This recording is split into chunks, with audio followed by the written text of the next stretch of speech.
who's from the, yeah, can you hear me?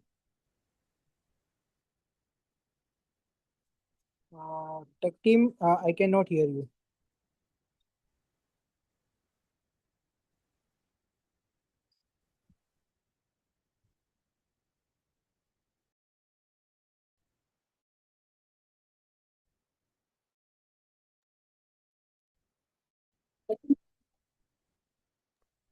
Yeah, now you are audible. I request everyone to please stay logged in. The speaker and Rajni will be joining soon.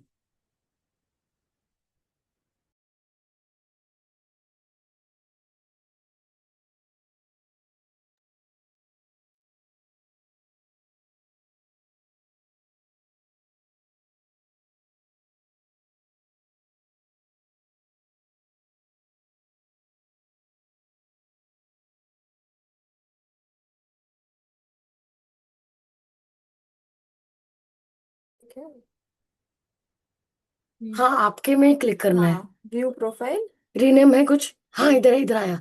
हाँ, doctor Tanuja. मेरा क्यों नहीं हो रहा है? यहाँ के wifi में प्रॉब्लम हो गया है क्या? नहीं, कुछ नहीं है हमारे वाईफाई में। चेंज। कल फिर मुझे फिर से चेंज करना, कल मेरा प्रेजेंटेशन वो लोग बोलेंगे ये तुम। सेंड नहीं हो रहा भाई, वाईफाई में कुछ तो दिक्कत है, तुम सही बोल मैं रहे वही बोल रही हूँ, मेरा क्यों नहीं हो रहा है? मैं ऐसा तो कभी हुआ ही नहीं मेरा हो। आज नहीं, तक। Internet is not available. नहीं, आपकी आवाज आ रही है। Rajni, you are audible. एक सेकेंड। हाँ हाँ यश, हाँ। I can hear you but यहाँ पे कुछ। Will be start in 3, 2, 1. Please start me. Good evening everyone. Dr. Tanvi Jain is a distinguished vitreoretina uveitis and ROP consultant at Mumbai Eye Care and AAG Eye Hospital with over 11 years of dedicated experience in ophthalmology. Dr. Jain has established herself as a leading retina specialist, having worked across various cities in India.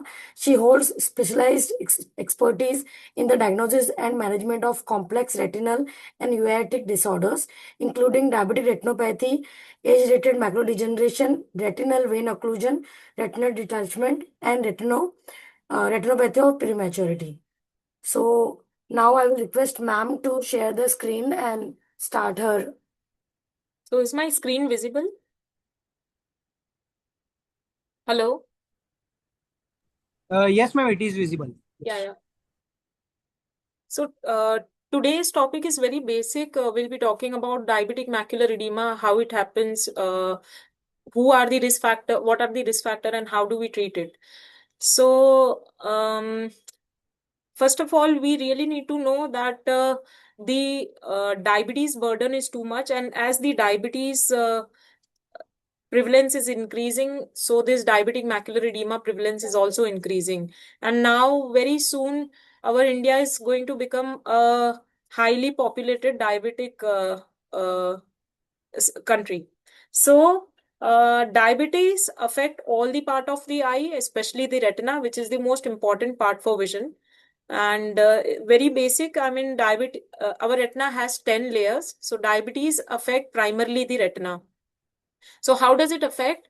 Diabetes basically impairs the vascular function of the blood flow, and it leads to reduce in the oxygen supply of the retina.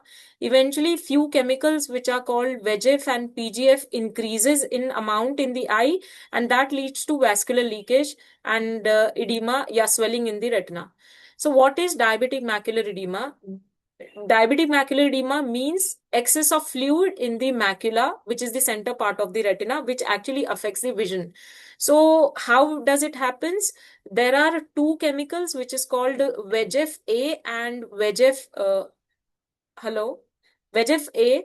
So basically this the amount of VEGF-A increases in the retina. Eventually, this increases the vascular permeability and eventually leads to diabetic macular edema. So, diabetic macular edema leads to loss of vision, and this is the most common cause of loss of vision in diabetic patients.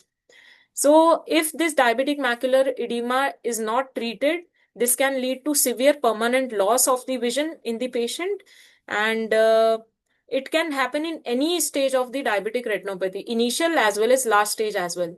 So what are the symptoms of diabetic retinopathy? Patient may feel that there are some black spots of floater seen in the field of vision. They may perceive a dark spot in the center of the vision.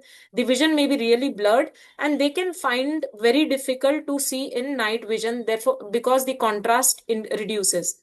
There can be two type of diabetic macular edema. One is focal, another is diffused DME. Diffused DME is really disturbing with respect to vision. So how do we treat this diabetic macular edema? So as I told, there is increase in the level of VEGF chemical. So we treat diabetic macular edema either by reducing this VEGF chemical level or by reducing burning those leaky blood vessels. So as mentioned in this slide, we can treat it by laser or by anti-VEGF or steroid injection. So laser was although gold standard previously, but as it is very invasive, so use of laser in central diabetic macular edema is obsolete now. Now main treatment line is anti-VEGF. So anti-VEGF are many types. One is Razumab, one is Aflibercept, then Faricimab. So what are the risk factors which drives the key mechanism behind the diabetic macular edema? So, first of all, we need to understand that so that we can treat the pathophysiology. So there are three receptors which is called VEGF-A, PIGF and VEGF-F receptors. So in a diabetic patient, all the chemical rises and these receptors get activated, which eventually makes the diabetic blood vessels leaky. So we need to attack this receptor which are more activated. So excessive activation of VEGF receptor 1 and 2 can result in increased vascular leakage and leads to inflammation and swelling and pathological neovascularization. So we need to block these receptors. So Aflibercept is the only anti-VEGF agent which blocks all these two receptors. As a result, Razumab only blocks VEGF-A. So eventually, our complete pathology is not well taken care by other anti-VEGF. So now we see Aflibercept function. What it does, even VEGF-A is completely blocked with this, and VEGF-B and PGIF is also blocked. So whole pathophysiology is well taken care, and eventually it is more effective. So how does it works? Its binding efficacy and affinity is more. It eliminates the half-life and the potency is more. So by blocking two receptors, this is how its clinical effect is more. So when we see Faricimab, the data of head-to-head study, when Faricimab and Aflibercept were compared, Aflibercept was found to have statistically higher VEGF binding affinity than Brolucizumab and Ranibizumab in head-to-head study 3. On comparing Aflibercept with other molecules as well, like Brolucizumab and Ranibizumab, Aflibercept was significantly more potent than Brolucizumab and Ranibizumab. Data from independent studies estimated human half-life days. So in half-life also, Aflibercept has the half-life of 9.1 to 11 days, which is way more than other molecules.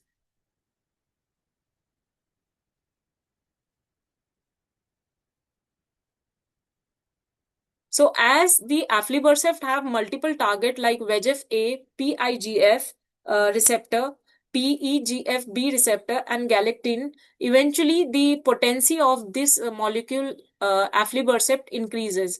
So these are the key driver behind the pathogenesis of DME. Aflibercept is the only globally available anti-VEGF that targets multiple mediators of the retinal disease.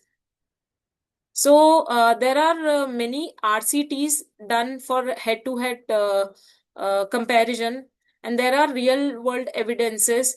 There were many meta-analysis done, and my own experience states that it is important to provide timely and effective treatment for all patients with DME and ensure that the vision gains are maintained in the long term. What did Vivid Vista show about the impact of aflibercept in DME?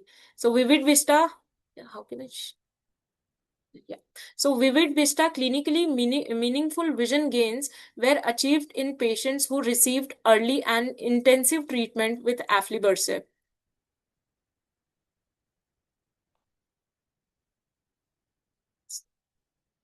So vision gains were observed as early as in the first injection.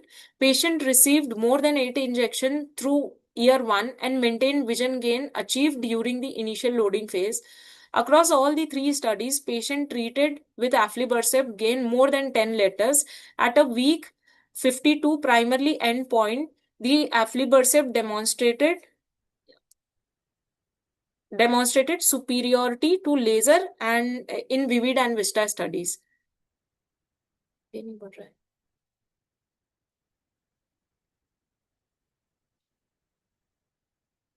It also stated that patients in laser group were eligible to receive aflibercept PRN on PRN basis weekly and 100 if they met predefined vision loss in the OCT criteria. 48% and 46% of the laser controlled eyes received aflibercept PRN from week 100 to week 148 in Vivid and Vista study. So can these guidelines with meta-analysis and informed anti-VEGF treatment in clinical practice? So Hirano et al. Stated that the majority of patients with DME achieved 16-week treatment interval with an individualized treatment and extend regime with aflibercept initiated in year 1. Jade stated that aflibercept treat and extended initiated after 5 monthly loading doses provided significant visual acuity improvement in the patient with diabetic macular edema. So to summarize, aflibercept can achieve meaningful vision gain in patients with DME as demonstrated by RCT. Meta-analysis and international guidelines and recommendations suggest that aflibercept should be the drug of choice when treating patients with baseline vision of less than 6.9 letters or 20 by 40 or worse. So patients with visual impairment due to diabetic macular edema, particularly those with baseline BCVA of less than 69 letters, can achieve meaningful visual gains with aflibercept compared with other anti-VEGF agent in real-world clinical practice.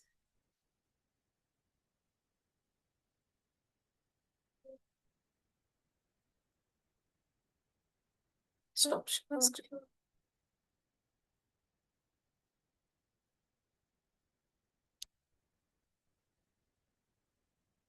I would like to thank everyone for the patient.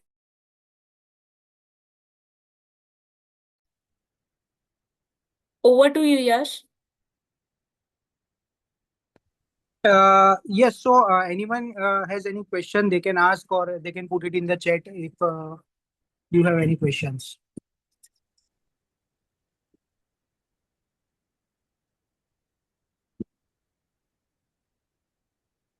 So I guess there is no question. Rajni?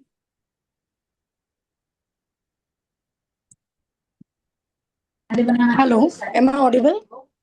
Yeah, you are audible. Is there any query from any doctor?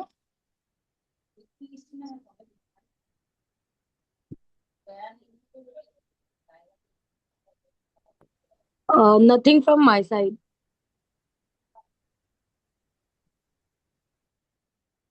I think Yash.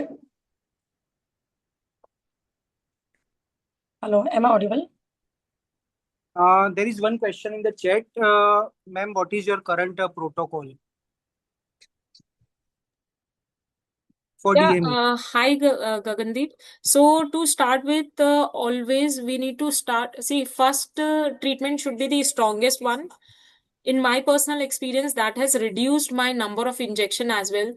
To be very frank, I don't prefer biosimilars. I prefer better injections only. And yeah, definitely in my personal practice also, when I start with good injection like Eylea or other injections, so this help us to reduce the number of injections.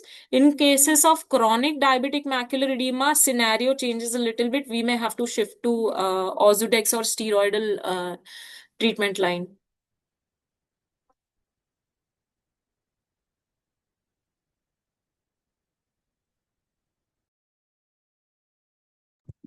Okay. Thank you so much, ma'am. Yeah. And if there is no any further queries, we can close the session. Yeah, Is it thank you, Tanvi ma'am, for spending your time and giving this beautiful insights. Yeah, thank you so much, Rajni, for this opportunity. Thank you, ma'am. Tech team, Thank we are you, good to everyone. close. Yep.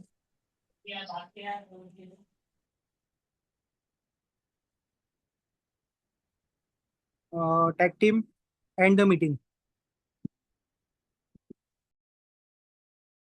Yes, sir.